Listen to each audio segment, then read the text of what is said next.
Learn, experiment, achieve, and take off. We're anthropologists and social scientists who put leaders under the microscope. We are your eyes and ears to dig up the most valuable insights for success to help make you and your business better. We give you the tools to lead your future and help build leaders we all want to look up to. So, rise to your potential. Launch. Welcome. I'm Rebecca Bennett, your host. Today's guest is Sean Biscelia, a serial founder and executive officer with over 20 years of experience. He has founded and led 4 successful companies. He has extensive experience disrupting industries with innovative solutions that lead to company growth. And he made the 40 Under 40 list by Crane Chicago. Launch is offering its listeners an inside look into Sean's playbook that he has tailored over the years, perfecting his formula for success. Welcome, Sean. Well, thank you for having me. I appreciate that, Rebecca. I know our listeners are excited to hear from you. So when one imagines business, they can imagine a rocket ship. It needs a trained pilot at the helm, and that pilot needs to know what buttons to press and what levers to pull to get it to lift off. And this thing, it's going to be heavy, so it's hard to get off the ground. But once it's moving, that momentum can carry it into orbit. So Sean, let's talk about the different levers of business you chose to pull on that led to this success. Why did you pick those levers, and what was the secret to your execution? Curion is my 5th company, and it's been a long journey. So the first company where I did a lot of learning and I made a lot of mistakes, and then as you go on and you run more and more companies, you develop a playbook over time. And with that, I was able to look at 5 basic tenets of a playbook, and I use that, and then it grows every time with every company. So Curion is a consumer marketing research company. We test for very large CPGs their product. So whether it's Wrigley or Mars or Kraft, we have facilities around the country, and we bring in last year we brought in 130,000 consumers. We own these facilities. They come in. It's very scientific, it's very precise, and we do a quantitative study around their feelings and thoughts around food. Never been in that business in my life, didn't know what it was until Monroe Capital, who's the owner here out of Chicago, they called me in and they wanted a new management change. So I came in and, I dusted off my learnings from the playbook, and I did 5 basic tenets of the playbook. 1 is culture. 2 is kind of the marketing. 3 is the sales and growth strategy. 4 is talent. And 5 is the industry. Let's start with culture. Some companies I've come in and I've started from ground zero, and some companies I've come in to grow them or turn them around. But at the end of the day, building that culture is super important. So the first thing we do is that we kind of assess, is there a commonality in the culture? A lot of companies start with vision, core values, and all this stuff you see in posters and hallways, and I don't think that's the right way. I think what culture to me is defining the purpose of the company, the purpose of those individuals waking up every day and going to work and why they do it. In Curion's case, we came out, it was a disaster in culture. 2 different companies came together, lots of posters, lots of 10 different values of the company. And I kind of came in and wrecked all that to understand, why our employees, came to work and what they wanted to be. So we spent time and we came up and we said, we want to be the GOAT of product testing, the GOAT of product insights. And GOAT, of course, is greatest of all time. So how do we get there? Those are the other levers that we can talk about once we figured out the culture. So we got everybody aligned, and what we did is we created a rally cry. What was a rally cry? What was a commonality after surveying all the employees, asking them questions, understanding their purpose? At the end of the day, about a month into it, we came up with persevering believers. So they were all persevering, They were all believers. They were believers in themselves, their culture, the people, the work they were doing. And remind you, in this particular company, 60% of them either have PhDs or masters in food science. So as we did that, we came up with the culture or the rally cry of persevering believers, which then drove a lot of other levers that we can talk through. So it sounds like how you executed culture was through the employee surveys, finding out what they wanted, and then figuring out how that could align to your business objectives. And then you put together, you said, a rally cry. Yes, a rally cry of persevering believers is after we did a word wall, these two words popped the most out of our survey. Oh, nice. I love that tool, the word wall. How does that work, the word wall? Can you explain that to our listeners? Yeah, so in the survey, you can use SurveyMonkey, or you can just use your own, whatever you want to use. And you ask them to identify to words or put words down on paper that define themselves, or their purpose in life, or the challenges they face in work or with clients. And a lot of it came back about being persevering. They might have had personal reasons to be persevering or business reasons, and believing. The main thing was believing in the new management, believing in what they do every day, believing in the research that they do for the customers. All right. And so then how do you guys use that rally cry in practice? Oh my gosh, great question. We formed a culture committee. Actually, I hate committees, so we call it a task force. But we formed a task force to work with, we have right now we have 150 employees, so that's grown a lot. And everything from swag and T-shirts and hats and all that. But then we came in with having a Persevering Believer Award every month, something they did above and beyond for a client or for themselves or a coworker. We also looked at, there's a cool company called Tiny Pulse, and we use a thing called Tiny Pulse.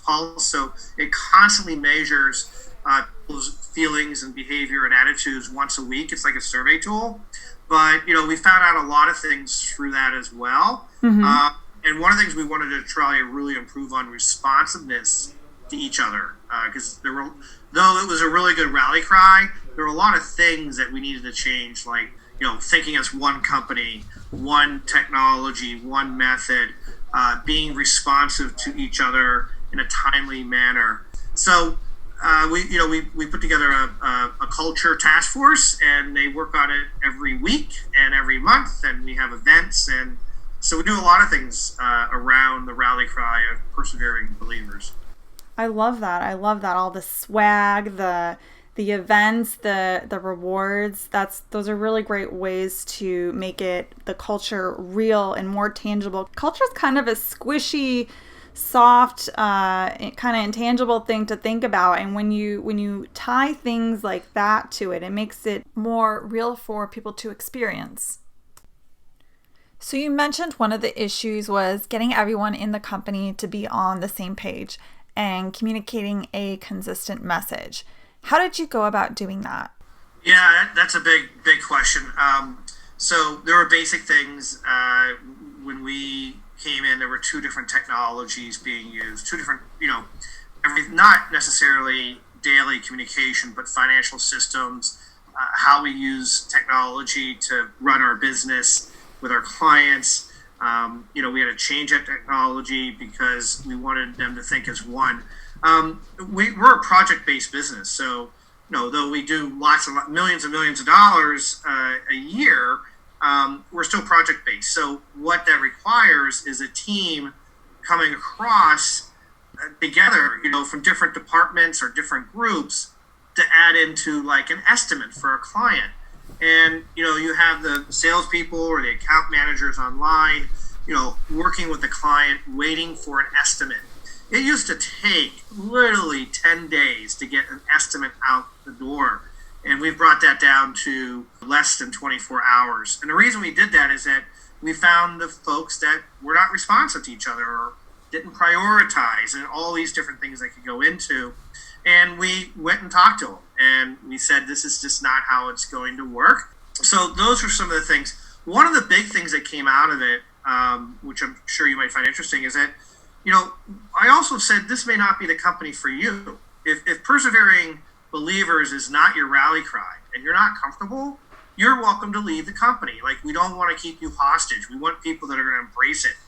And about, I'd say, about 11% of the workforce left. And then we've also hired about 30, 45 people in the last 12 months. So those are some really great things that our launch listeners can think about in terms of how they might go after culture and drive that forward and get people on board with it, and realizing the hard decision that not everyone is gonna buy into that, and being okay to express that message, to say to people, hey, like, if this is not your deal, just stay true to yourself, and there will be another company out there that does have a rally cry for you. And just being, I think, authentic and real with your team, I think, is really important. That's a great piece of advice, Sean.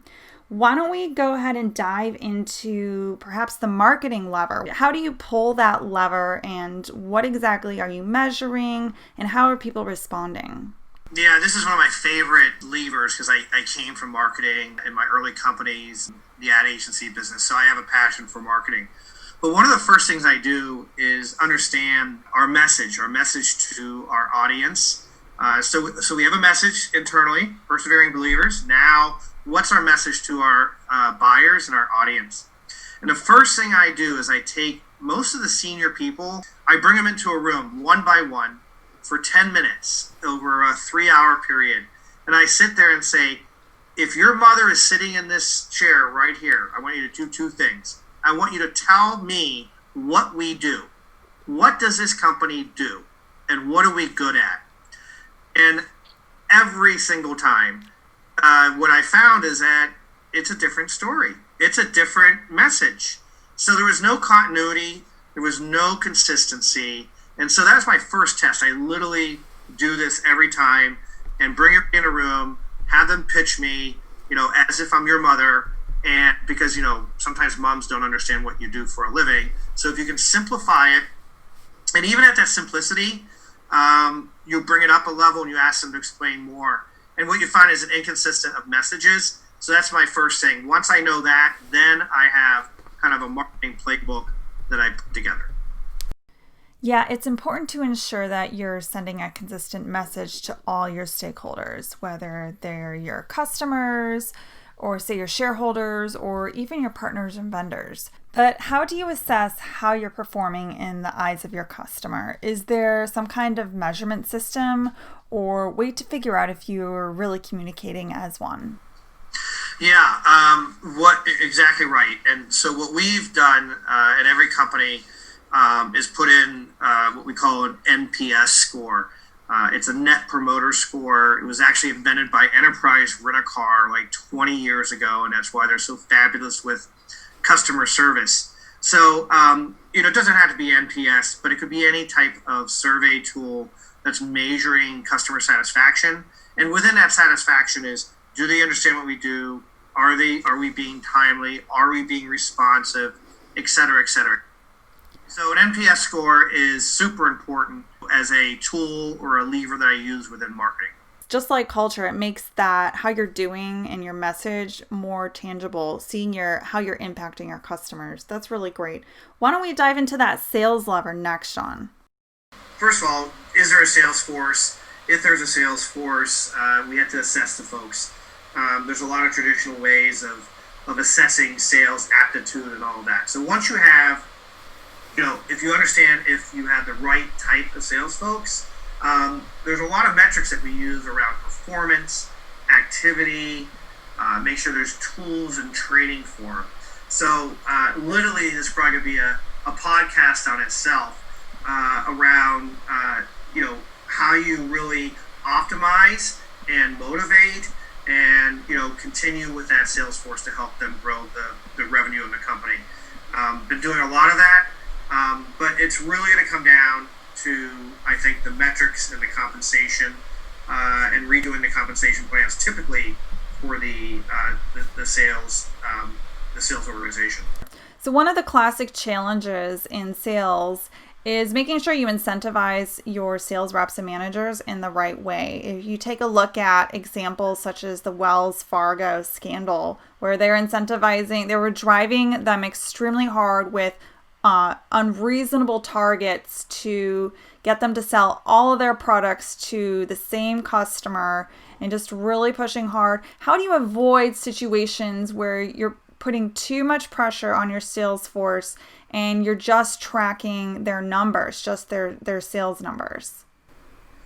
Right. I understand that point of view. I think the Wells Fargo example is an extreme. I mean, you do want people that are hard charging, type A, etc., to be driven. You want driven folks. But with that, I think how you get to that balance is through a good base. So let's have a base that they have for compensation, so they can live, pay their bills, enjoy life, and make sure there's lots of stats on what's a fair base compensation for salespeople depending on the industry, and then we layer onto that. Commissions, right? Commissions can be on revenue, it can be on net profit, etc. I typically do it on revenue because we want revenue growth, and we allow other people to figure out the net profit and gross profit. The other thing I do is I don't do caps. So whether or not you come in and you can make more as me as a CEO, that's great. I want to write that check, but I don't limit caps of compensation. I had sales organization where we're measuring every task through Salesforce and every call, every email, every outbound, every inbound, and it becomes a bureaucratic, Orwellian kind of sales mentality. I don't do that. I measure on one thing: the meetings you have with customers or the meetings you have with clients, and whether or not that meeting led to another meeting, a second meeting, or whether or not that meeting led to a project estimate. That's all I measure my team on, which is about 7 people right now in the sales organization. And it's super effective because if they don't make that meeting number, we reduce their commission. So it's pretty cool how we've been able to do that. And it's much more consultative, strategic than just selling a widget and, having that hard sales mentality that you're referring to. So one of the things I'm concerned about when looking at just sales revenue is sales reps can become competitive in adverse ways that can affect the business.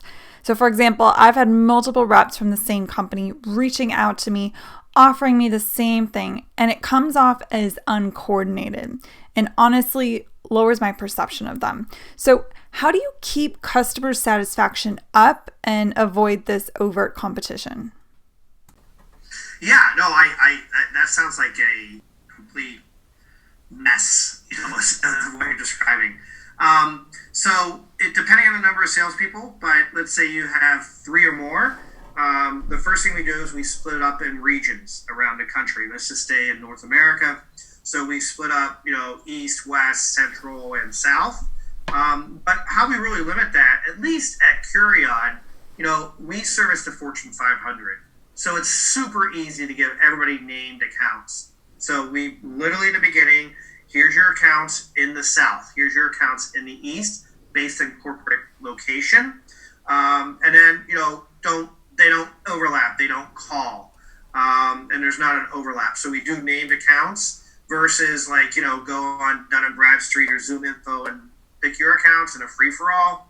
We don't do that. And that might be because we're focused on the Fortune 500 versus, let's say, mid-market where there's over 4,000 or 10,000 accounts. But even then, you can do it regional, you can do it alphabetical, and you're right. The worst thing the client can get is double calls, for the same organization.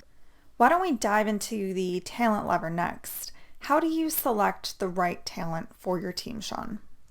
In my situations where I've come in as CEO, I've typically inherited a team.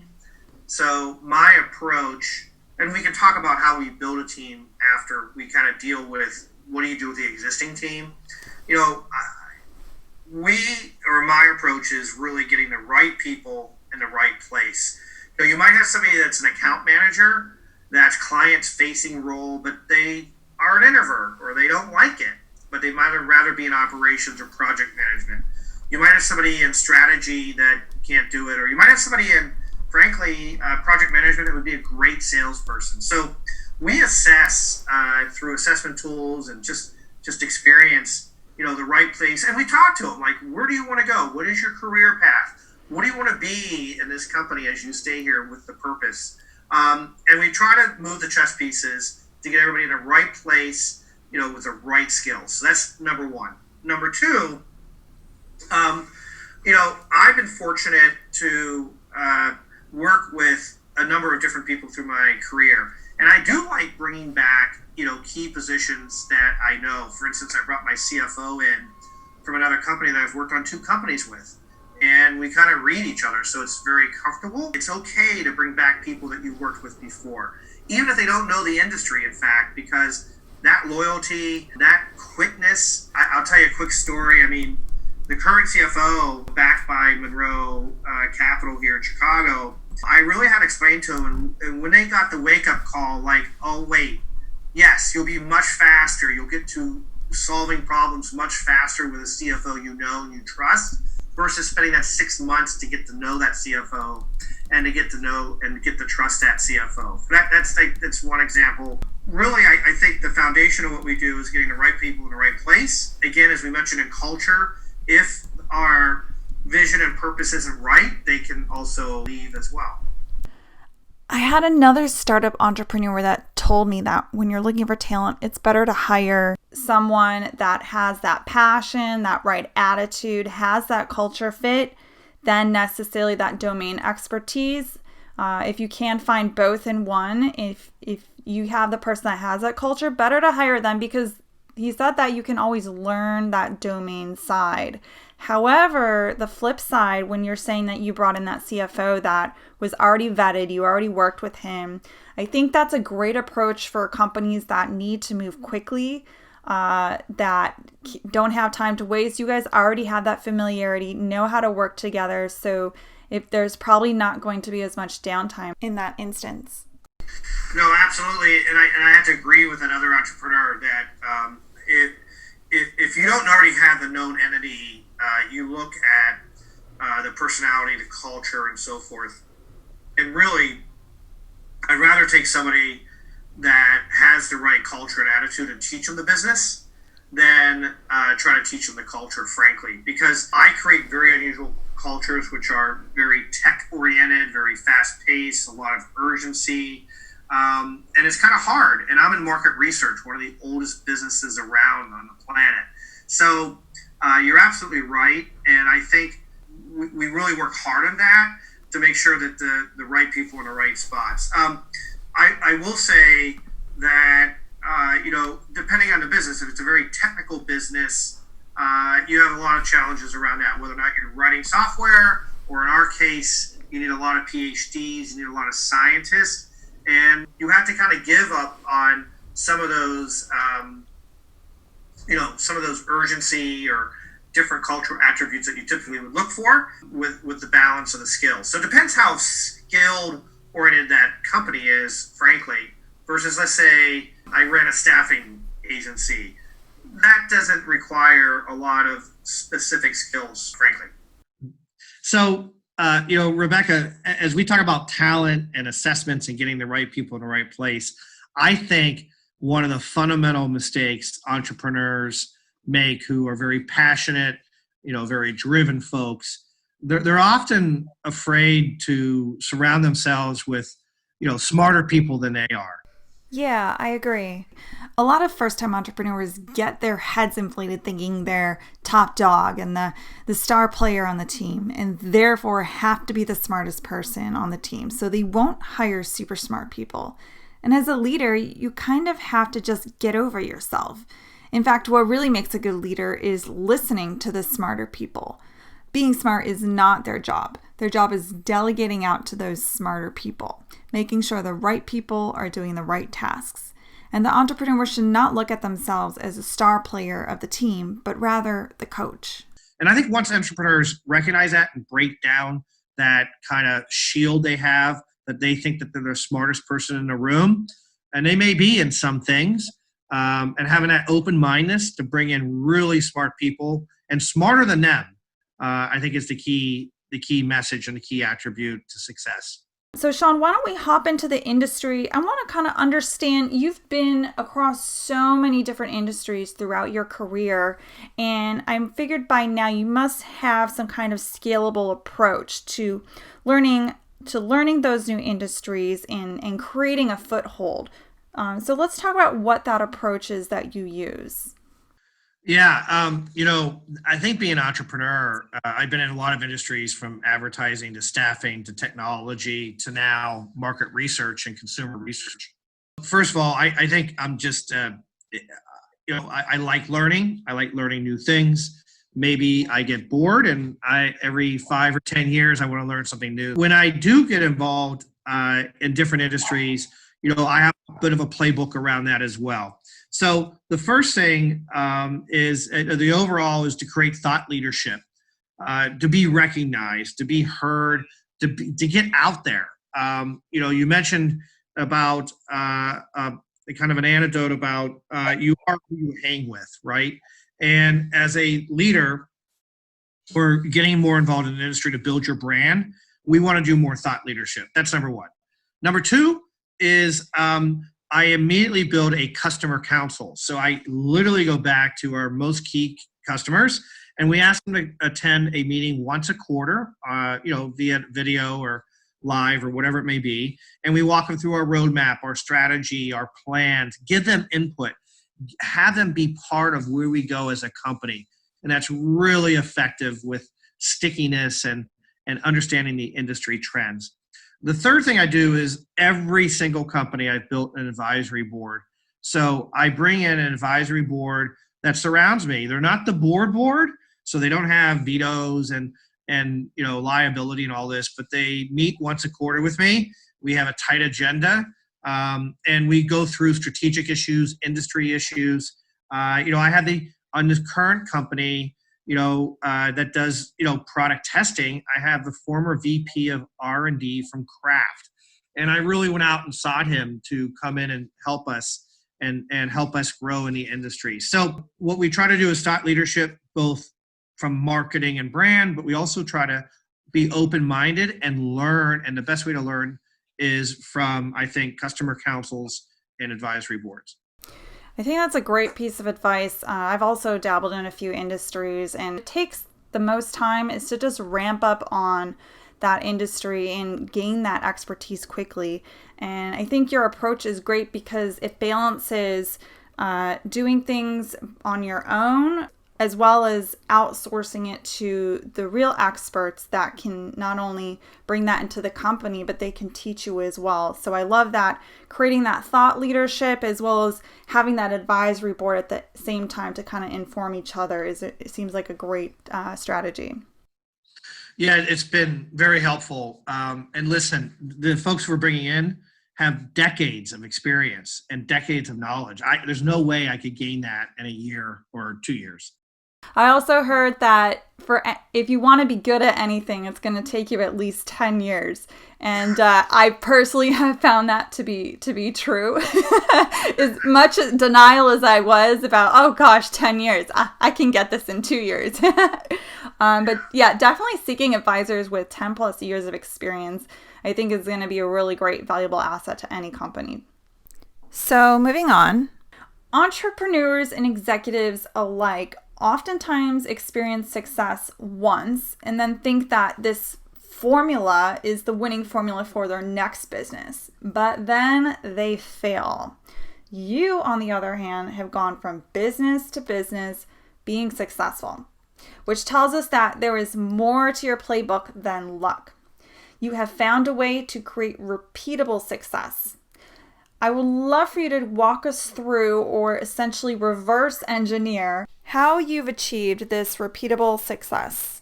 How do you remain innovative? What is your formula for disrupting yourself? Yes, so we spent a lot of time talking about Playbook. So that's critical to operational and getting people and talent and process and revenue down. I guess, yes. I guess I've been known as a disruptor in a number of different industries.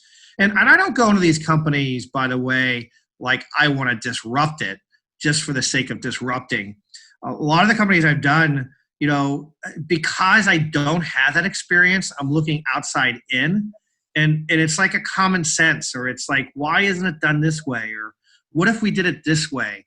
And people, as you know, and we all have the same problem, if you're really close to something, you can't see it. If you're really in it for years and years, or that's all you do all day long, they always say you're just too close to the problem to solve it. And I think that's one of the, I don't know, gifts or talent, but I step back and I say, well, why is it done this way? Is there a better way to do it? Or what if? So I think that's where the genesis and the kernels of disruption come from is okay, this is like nonsensical the way this is done. Why is it done? Now, I will tell you, I go after that. And I sometimes run into a buzzsaw because that's the only way it can be. And then you have to live with it. You're not there to kind of change that. You got to live with it. Yeah, I think you have a really great point. If don't disrupt to disrupt. There's this whole hype around disruption. Everyone's like, I want to do it. Sign me up. I want to be the leader in disruption. And it's really not about that. You're so right. Having that outside perspective gives you an advantage as a professional to facilitate a disruption, or even hiring people with an outside perspective can be extremely valuable for your team. One of the phrases you mentioned was "what if," and that set off a little light bulb in my mind, because it just reminds me of having that mindset when you're a child. Like, what if this happens? What if I could teleport to outer space? Or what if I could do this? Having that mindset is really, I think, a huge key to having a successful disruption, rather than disrupting and then have it just be chaos and messy everywhere. And then the second point I also wanted to bring about that you mentioned was, I think it's important with the playbook that you spoke about, that it's not just something that's documented and then stays static. It's a living and breathing entity, living and breathing asset in your company. And one of the things you mentioned was to talk to customers, get to understand what their wants and needs are. How are they using different products?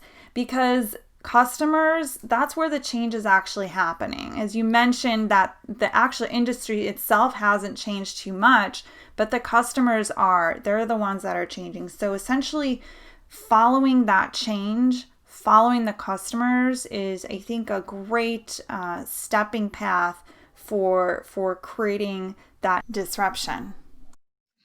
Yeah, I agree. Most of our innovation and most of our disruption have been driven by our customers, by understanding their needs and deciding what they want to solve for. What are they trying to solve? What are they trying to do? And that's where we've pivoted within our kind of framework to offer the services and the product testing services we do.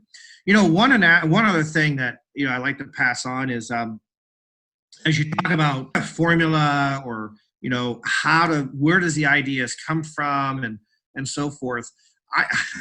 I never understood this until recently, but I think it's even more important in the times we live right now and so forth. Is there's a difference of working on the business versus working in the business.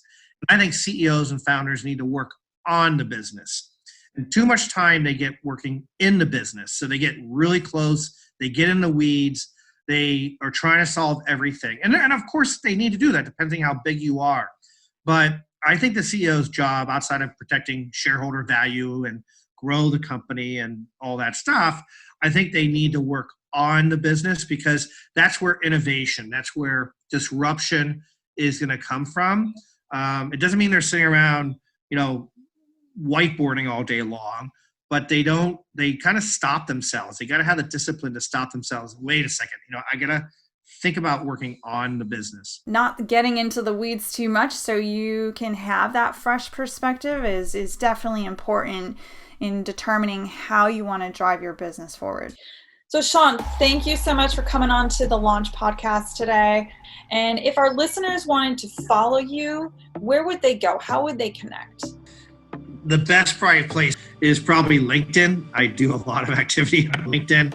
I don't have a Twitter account, I'm sorry to say.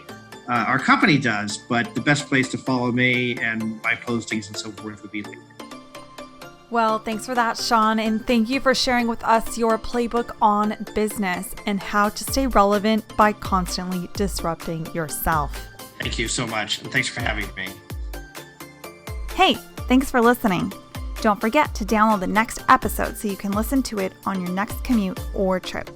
You can access more great insights and other goodies on our website at launchitspot.com. You can sign up for our newsletter there, which will notify you when we post the new goods. And of course, we always appreciate shares and likes by our listeners. Did you know that you can be featured on Launch? We are always looking for interesting people who are striving to become better leaders, as well as subject matter experts in any of our content categories listed in our nav bar. Believe it or not, your story can inspire so many people. All you have to do is quickly apply on our website and we'll be in touch. Now, how are you going to lead the world?